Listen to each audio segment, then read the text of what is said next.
Nedstängningarna påbörjade i USA. Töväder för Skistar, rapport från 50-årsjubilaren. Och så ska vi spana efter bolagen som ska öka vinsten mest. Varmt välkomna till Börsfrukost.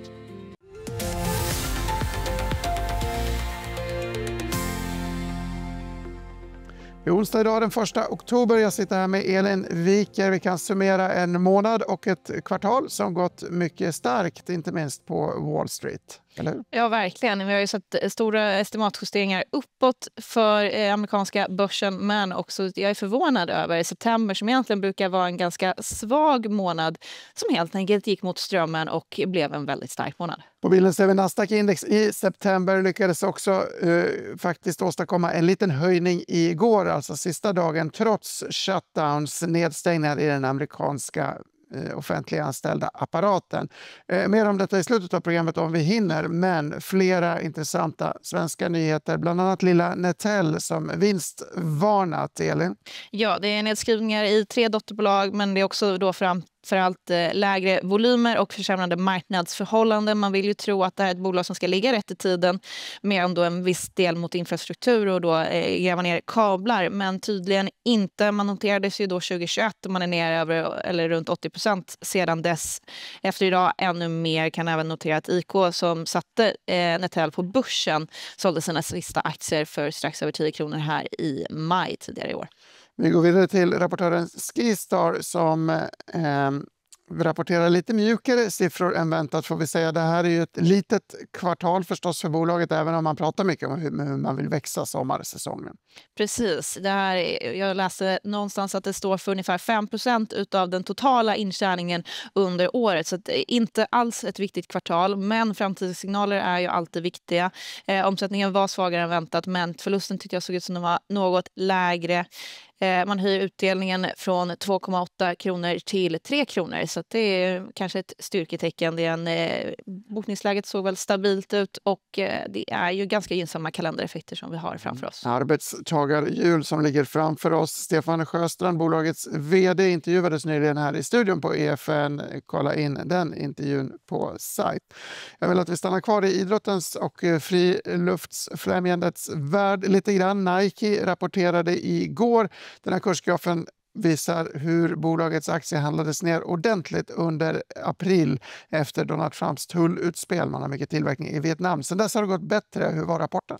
Det var en bra rapport. Inför rapporten så såg jag en bettingsida där 80% då trodde på att de skulle slå förväntningarna, och så blev ju fallet. Man slog över hela linjen, men det kanske också förklarar varför aktien bara var upp så här, någonstans 4% då i efterhanden. Bruttomarginalerna påverkas dock av högre rabatter och fler rabatter, men också tullarna såklart. Jag kan tillägga i USA att Spotify handlades ner drygt 4% igår efter att Daniel Ek aviserat att han slutar som vd, blir arbetande styrelseordförande. 2 andra svenskar ska dela på hans jobb. Kort reflektion.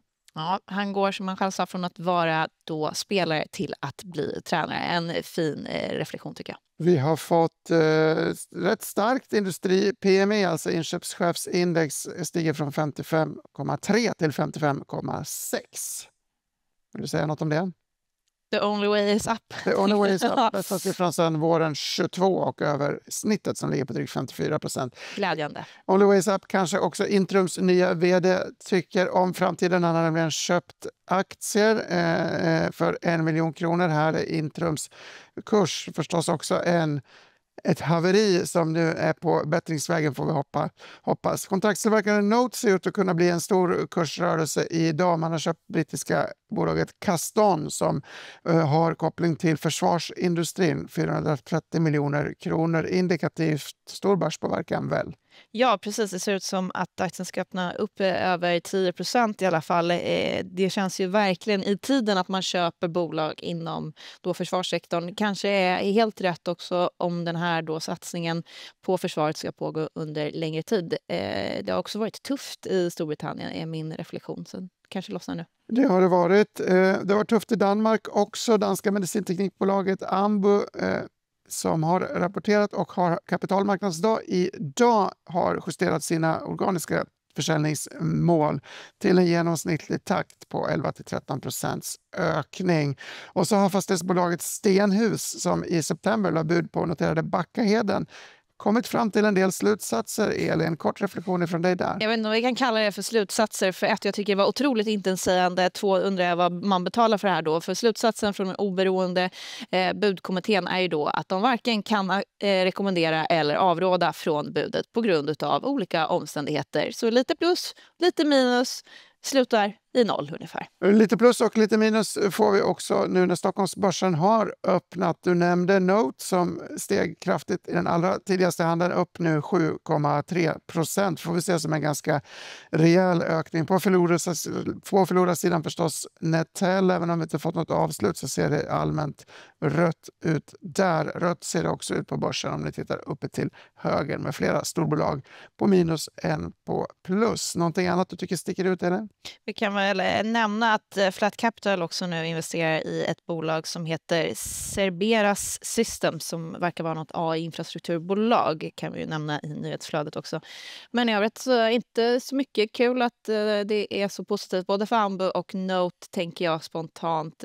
Att Netel skulle ner väldigt mycket är väl också ganska givet med tanke på alla de problem som de redan haft och att det konstant är besvikelser som kommer därifrån och där man skruvar ner redan låga prognoser helt enkelt. Stockholmsbörsen dock på minus, men ett försiktigt minus. Vi verkar ha AstraZeneca i topp längst till vänster i den här pianobilden. Fler bolag dock som sjunker.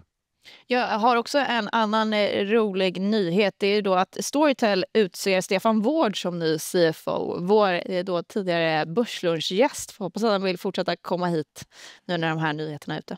Stefan Wård har haft bevakning på Storytel och gillat bolaget. Han gillar strömmat. Roligt för Storytel och roligt för oss, hoppas vi, som vill se mera av honom i rutan. Ett annat av Stefan Wårds gamla favoritbolag är MTG som har kapitalmarknadsdag nästa vecka. Idag presenterar man agendan. Någonting där du tyckte är värt att lyfta fram? Det är väl att man bland annat då tillkännager en ny typ av divisionsbaserad struktur och sen så lite förändrar i ledarskapet. Också ett favoritcase som du sa bland Stefan Wård men också flera av våra börslunchgäster. Lars Wingefors, en annan EFN-favorit, köper aktier i Embracer och avknoppningen Asmodee närmare 48 miljoner och respektive 55 miljoner. Det här har med grundare i bolaget. Men jag vill prata om en artikel du skrivit, Elin, du har skrivit om framtida vinstväxare, om det verbet tillåts på Stockholmsbörsen. Du har 3 kategorier. Vinsttillväxt är förstås den grundläggande drivkraften i kursuppgångar på börsen också. Berätta om hur du har delat upp det här gänget. Ja, vinsttillväxt beror ju på lite olika saker. Det kan ju bero på att man har haft stora utmaningar tidigare som nu ska vända helt enkelt. Det är därför första kategorin heter helt enkelt nu ska det äntligen vända. Eller risken här är ju att man har varit besviken många gånger och kommer fortsätta bli besviken. Men det är många bolag där som också gått riktigt dåligt på börsen som ska växa vinsten med allt från 50% till över 200% nästa år. Så det kan ändå stå stjärnorna rätt för det här eller den här kategorin så kan det sluta väldigt bra, vill jag påstå. Vilka kategorier ska man välja då? En är framtidshopp, en är liksom sargade stjärnor. Och har du någon favorit bland de här 3 segmenten? Alltså det finns ju bland de här 3 segmenten, som sagt, den andra är ju på en vinstresa och sen så ett hack i kurvan. Det är alltid lätt att köpa bra bolag som ska fortsätta att bli bara bättre, men för det så ska man inte utesluta de här andra kategorierna. För om det helt enkelt vänder i dem så blir det oftast väldigt, väldigt bra och ibland får man helt enkelt ge dem en chans, tycker jag. Jag tycker också det finns väldigt många roliga bolag i den tredje kategorin med bolag som Xvivo, Yubico, Surgical Science, tidigare då stora stjärnor som har just nu lite tufft på vägen. Tufft på vägen kan det bli för den amerikanska ekonomin också. Vi nämnde nedstängningen i början på programmet. Börsen tar inte så mycket intryck av det. Jag noterar att det kan däremot amerikansk tillväxt i form av BNP göra. Oxford Economics varnar för att fjärde kvartalets tillväxt i USA kan påverkas och utmanas när 750 000 offentliga anställda ska gå hem med försenad lön. Vi har en bild, jag beklagar bildkvaliteten på de här staplarna, men Deutsche Bank har tittat på historiken under nedstängningar i USA förut och där ser vi att börsen närmast verkar må bra i flera av det här fallet. Ingen stor påverkan. Längst till höger såg vi en uppgång under Donald Trumps förra mandatperiod. Då var uppehållet också långt. Avslutande reflektion, Elin? Ja, att vi bryr oss väldigt mycket om att prata om det här, men det händer sällan mycket saker på marknaden. Ja, vi får se om det blir någon jobbsiffra imorgon, kanske får vi hålla, eller på fredag, kanske får vi hålla till godo med amerikansk ADP i eftermiddag istället, och så börslunch förstås 11.45. Vi ses då igen.